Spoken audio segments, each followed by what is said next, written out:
Hello दोस्तों, मैं विकास अपने यूट्यूब चैनल पर आप सबका स्वागत करता हूं। दोस्तों, आज हम बात करने वाले हैं MGL मतलब महानगर गैस लिमिटेड की। इसका IPO 2016 में 540 रुपए के आसपास आया। उसके बाद इस स्टॉक ने 1377 रुपए का हाई लगाया।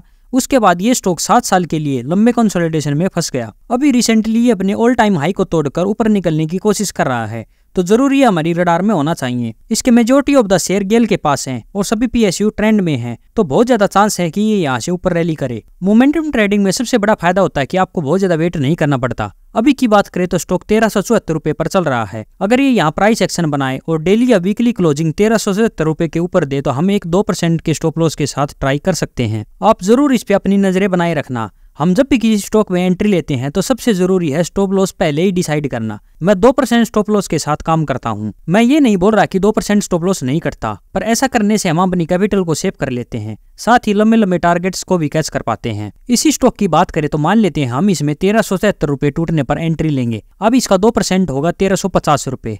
अब 1-2 बार स्टॉप लॉस भी कटेगा, लेकिन अगर प्राइस ऊपर गया तो लंबा टारगेट मिलेगा, और अगर इसे गिरना ही होगा तो 2-4% स्टॉप लॉस के साथ हमारी कैपिटल सेफ हो जाएगी। रिटर्न तो हम और कहीं से भी कमा लेंगे। स्टॉक ऑल टाइम हाई पर है, यहाँ इन्वेस्टमेंट नहीं होती। मैं केवल स्विंग ट्रेडिंग के लिए बोल रहा हूँ। इन्वेस्टमेंट के हिसाब से स्टॉक कैसा है उसके लिए हम स्टॉक के फंडामेंटल्स जान लेते हैं। महानगर गैस 13,574 करोड़ की मार्केट कैप के साथ एक मिड कैप कंपनी है। अभी रिसेंटली इसने क्वार्टरली रिजल्ट पोस्ट किए हैं, तो चलिए रिजल्ट्स पर नजर डाल लेते हैं। हमारे सामने 3 क्वार्टर्स का रिजल्ट है, इस क्वार्टर का, इससे पिछले क्वार्टर का और दिसंबर 2022 क्वार्टर का। यहाँ हम क्वार्टर ऑन क्वार्टर तथा ईयर ऑन ईयर कंपैरिजन करेंगे। रेवेन्यू फ्रॉम ऑपरेशन की बात करें तो महानगर गैस मेनली CNG और घरेलू गैस बेचकर रेवेन्यू कमाती है।